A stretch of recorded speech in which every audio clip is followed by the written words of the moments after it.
E aqui eu chego ao que eu achei a principal análise do dia. Em primeiro lugar, eu queria destacar que os Estados Unidos convidou a China para uma reunião com os respectivos ministros da Defesa para estabelecer conversas na questão militar no Indo-Pacífico. A China, no entanto, rejeitou o convite e o próprio jornal vai trazer uma reportagem que eu espero ajudar a entender os motivos dessa negativa da China para uma discussão sobre a questão militar no seu entorno. E essa reportagem já começa mostrando que o sentimento das populações que moram perto das bases americanas espalhadas pelo Pacífico é de que os militares estadunidenses estão de volta, que nunca tiveram tantos fardados americanos andando pela região.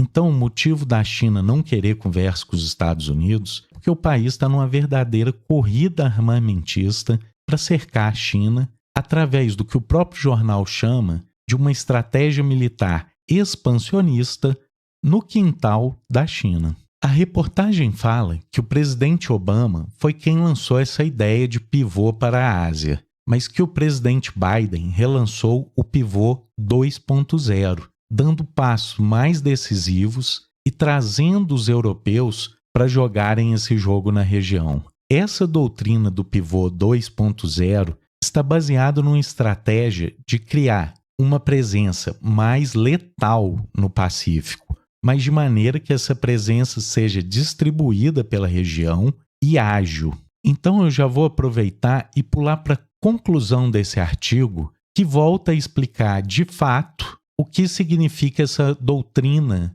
dos Estados Unidos para a região. Em primeiro lugar, os Estados Unidos querem dividir as contas com os países membros da OTAN, ficando no papel de planejador das operações que seriam executadas pelos seus aliados, inclusive os europeus. A proposta é de que existam planos conjuntos, articulados pelo Pentágono, mas que coloque todos os países na disputa. E aí, a própria fonte do jornal admite que esse é um comprometimento que vai um pouco longe demais até para os aliados dos Estados Unidos. E quais seriam esses aliados que os Estados Unidos querem envolver num conflito contra a China? A gente pode perceber, olhando para esse mapa, que a rede de influência americana não é desprezível. E ele fez avanços militares nessas ilhas do Pacífico, como as Ilhas Marshall, Micronésia e Palau. Mas os três grandes passos nessa militarização do Indo-Pacífico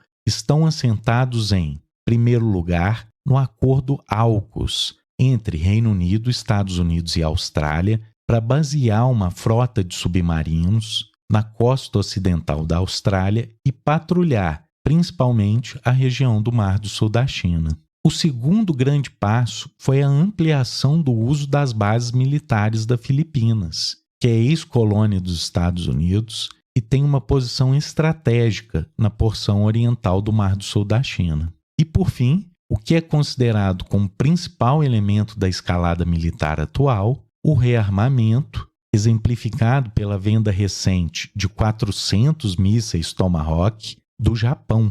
Apesar de atualmente os governos desses aliados estarem em sintonia, embarcando nessa militarização americana, o cenário não é nada fácil para os Estados Unidos. Altos funcionários do governo americano admitem que ainda levaria anos para desenvolver um sistema militar no Pacífico capaz de rivalizar com a China na região. As críticas também avançam nas questões econômicas, onde essa militarização excessiva só prejudica o desenvolvimento econômico global e, portanto, do próprio Estados Unidos, que mantém uma dependência tecnológica cada vez maior da China, que já é, há muitos anos, a maior produção industrial do planeta. E, por fim, uma pergunta que um mínimo de pragmatismo exige. Seria possível para os Estados Unidos, que já está envolvido em uma guerra contra a Rússia, abrir uma nova frente contra a China? Os Estados Unidos acreditam que ele próprio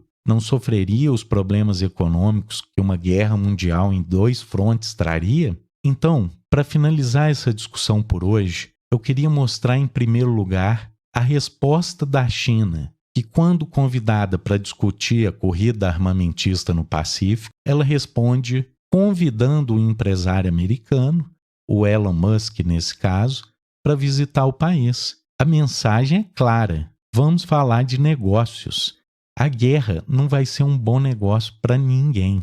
E aos outros países que os Estados Unidos querem envolver no conflito, como Japão, Austrália e Filipinas, eu sugeriria que estudassem bem o caso do Zelensky, que é um ótimo parceiro para comprar armas e para ficar na linha de frente, mas que na hora em que a artilharia russa entra em ação, é sobre a cabeça dos ucranianos que caem as bombas.